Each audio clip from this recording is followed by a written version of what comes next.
What's going on, you guys? It's your boy 360 Stacks in this thing, baby, representing TKOG. I'm glad one of my subs actually told me about this deck. I couldn't, dude. This is just crazy.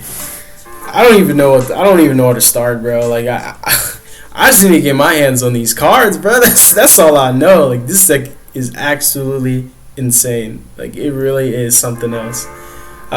You guys, Ritual is my favorite mechanic. Let's just throw that out there.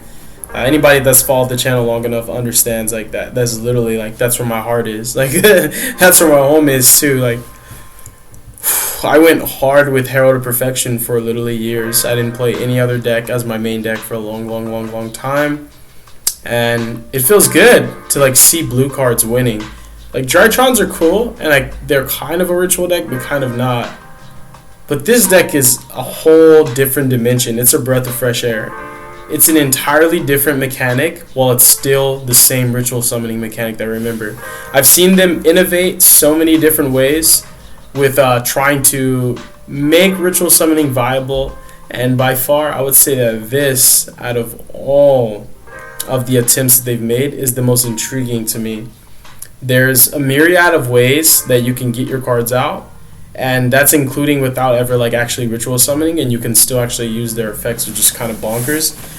On top of that, they're using fairy cards, they're using pre-prep, my favorite spell in the game. I mean, this deck is this is it for me. I think this is probably what I'm gonna main in Phantom Nightmare. I know I'm on Lab right now, so I'm still gonna mess around with Lab. I really like this deck though. Between this, the Goblin Rider deck, that deck seems cool. That deck seems cool. The new Mage Spectre support, all the stuff coming out in Phantom Nightmare is gas. The Raid Raptor stuff is all cool. This right here, this was custom made for me. So this is a template, this is not set in stone. Some things are gonna change. There's still some moving pieces. Not everything's solidified, but this is my list for right now on Silent Fork. I really want to incorporate Perfection, but I have to make a build that's more predicated to him. Otherwise, I have to deviate from my trajectory way too many times to get him out. And oftentimes, because of the extra work of getting him out, and then also the moving pieces not all funneling the same direction, you end up having super subpar mediocre inboards. Well, you do get Perfection out, and it is gratifying, but at the same time, you almost feel you were better off with Novox and just the regular engine from the Silent Fork cards, and the follow-up is definitely stronger. So I'm still cooking, I'm still trying to figure out how to incorporate Herald of Perfection, because of course I would want to play Herald in this deck. It's just a little difficult right now, but we can go ahead and get started on the main power cards in the engine, and yeah, let's do it, you guys. If you guys like this video, leave a like. Comment how I'm doing, bro. Let me know what you feel about the content, how you feel about it, what you want, what you expect from me. Subscribing helps me, helps the channel grow. It helps immensely. I've been grinding all Christmas morning. Let's get it, bro. So I'm on 3 Novox. I read this card and I was like, dude, they freaking made sure it. Not just sure, bro. Dude, this card is what is it's almost comparable to Mathmech Circular, but I want to say it's even better. This is better than Circular. This card's better than Shavara. This card's better than Shurit. This card is disgusting. It's so good. Disciple's broken, bro. Honestly, Diviner was made for this card. This card is just, it's the guts. Honestly, it's too much in one card. I love this card. I love the way it's designed. I love the art. It's everything. I'm on 3 Barrier. This card is giving me Dark Contract with the Gate vibes, just follow up no matter what, just always there, ever present, ever looming. For no reason follow up. This deck does have for no reason follow up. It is a Ritual deck that can play with only one card. Again, Drytron can't do that. Megalith can't do that. Magic Key can't do that. Herald can't do that. So it's unbelievable. Not unbelievable, just mind-boggling that my favorite mechanic has 1-card combos that are actually super solid, that give you exactly what you want. Disruptions, follow-up, and a solid presence. A board presence that's, I would say, venerable enough to require your opponent's attention, and if you don't get OTK'd, you know what happens. This is just the name of the game.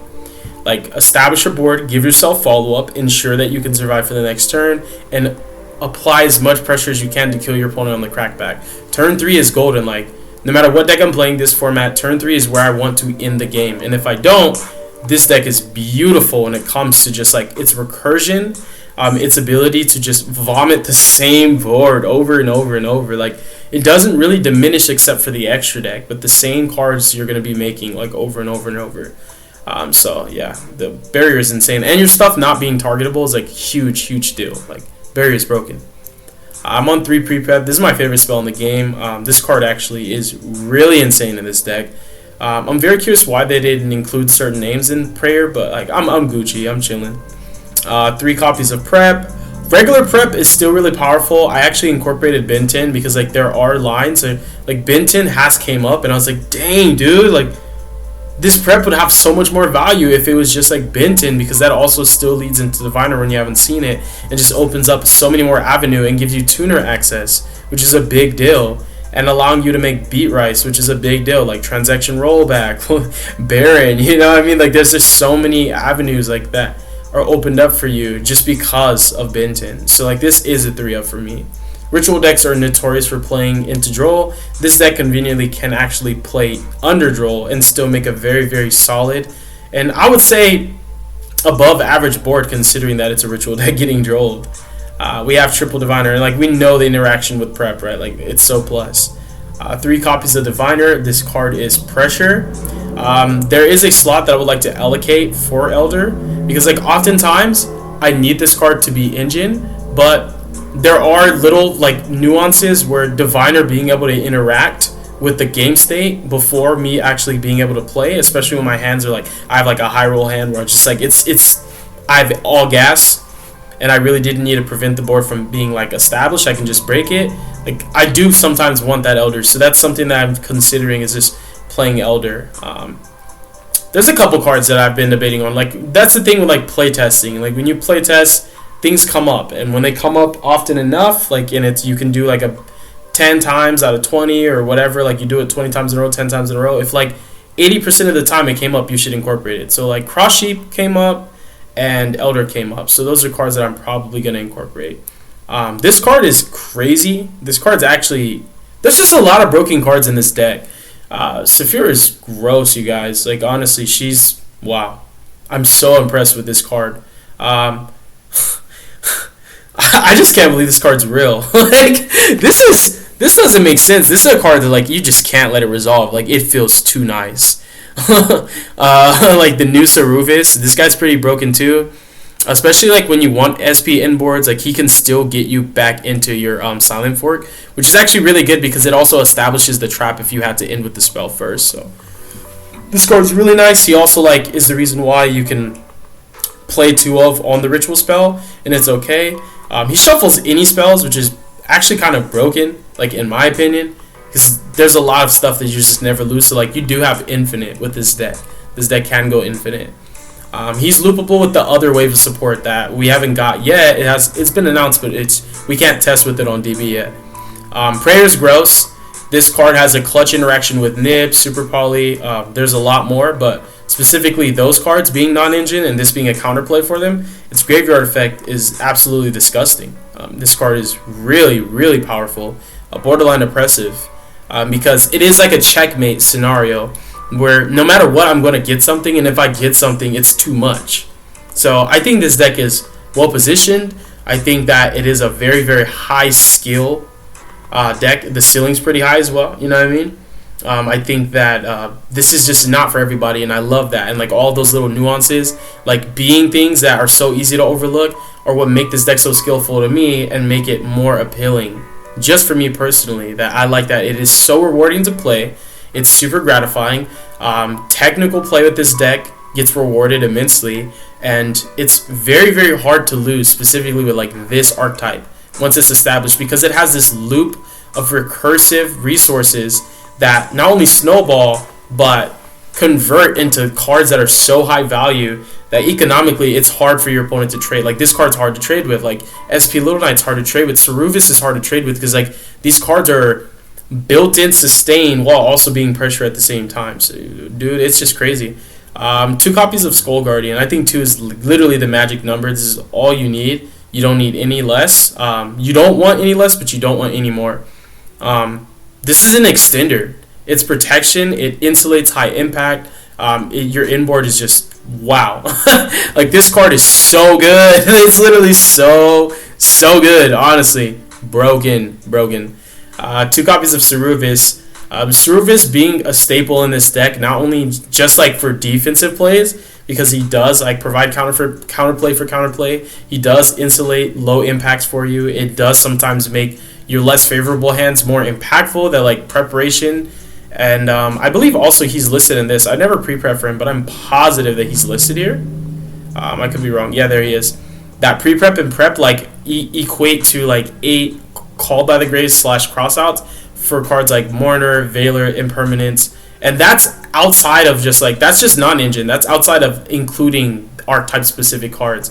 Rescue Ace, Unchained, Vlab. I mean, there's just like so many nuances with this card alone, and being able to like tutor it out on your opponent's turn to literally get a Solemn Judgment on legs. On top of that, having like follow up that protects you as well. So, wow. Card's super impressive. I've never actually been able to utilize him until I played this deck. So this card's really nice. Like I knew what it did, but because it's just like so niche, and you really have to predicate, like your build has to be predicated to getting him out. But like I've never experienced how it feels to use Ceruvis to his full potential. He's really, really powerful. Like I'm so impressed with how the cards are designed, how they interact with each other, and how it really is just like peanut butter jelly. Like honestly, everything flows so perfectly with this deck. Like it has just enough room for non-engine. You can flex even more in if you want to. The consistency is there, the power is there, the resiliency is there, and the flex space, which is it's pretty vital. Like if you only have 6 flex spots, then you're probably gonna go like board breakers. But the fact that this deck can do that and like still play a lot of my favorite cards, I'm falling deep, man. Falling real hard for this deck. Pendulum Graph. I like this card. I've seen combos with this online.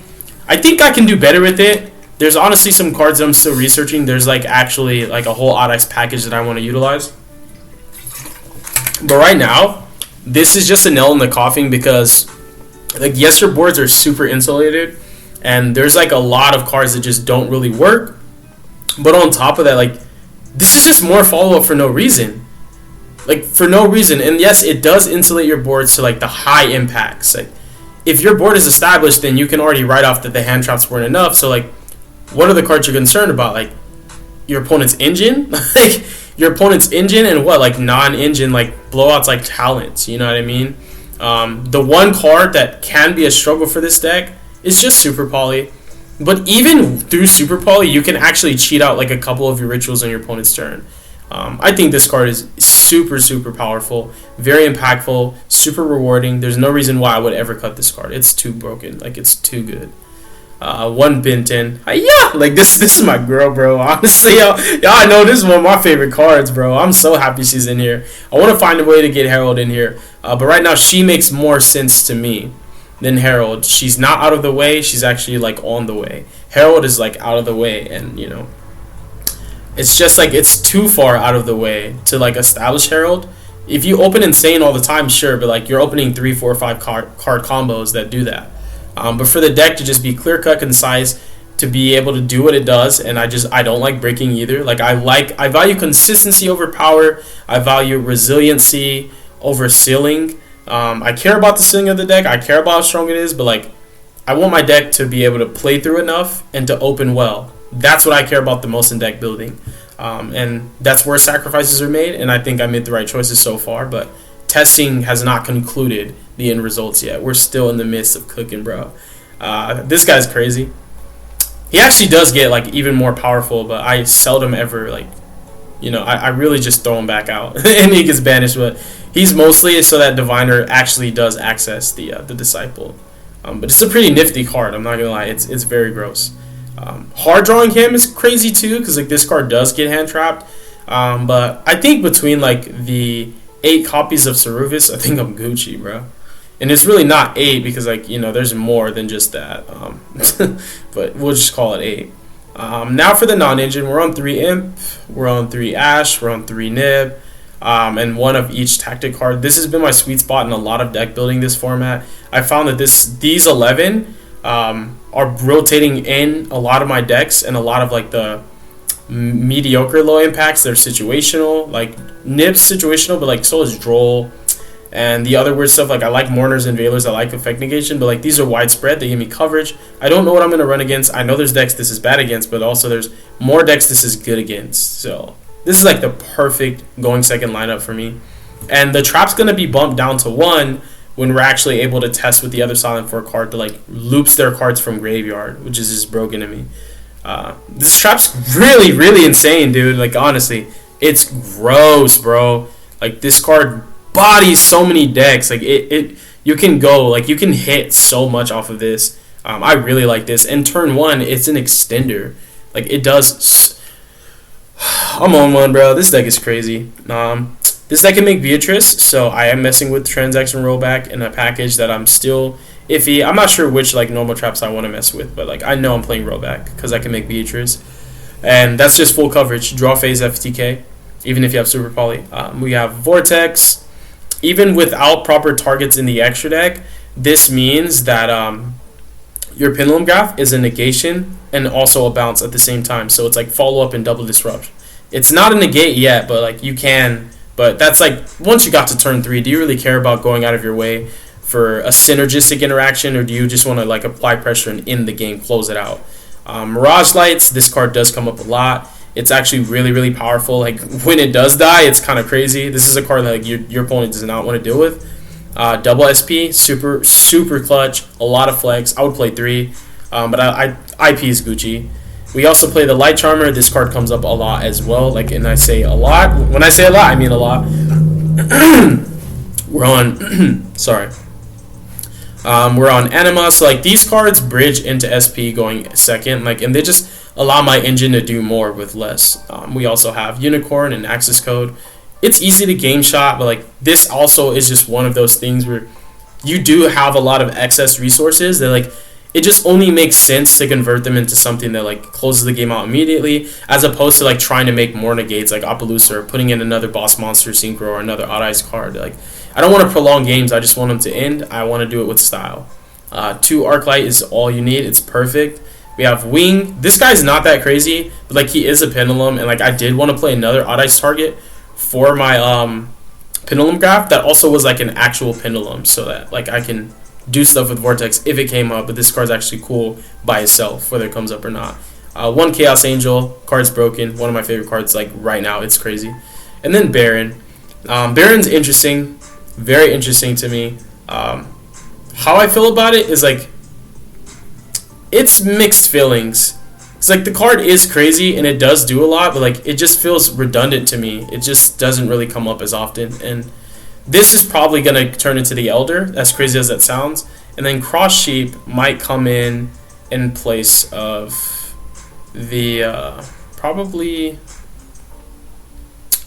You know what? I might actually sideboard the Beatrice, because Beat Rice ain't doing nothing for me game 1, so I might side her, and then like there's my slots for the Cross Sheep and the Elder that I've been thinking about. So yeah, that concludes the list, you guys. Thank you so much for watching. God bless you. Make good choices. Don't want your brain cells. Stay tuned for future content.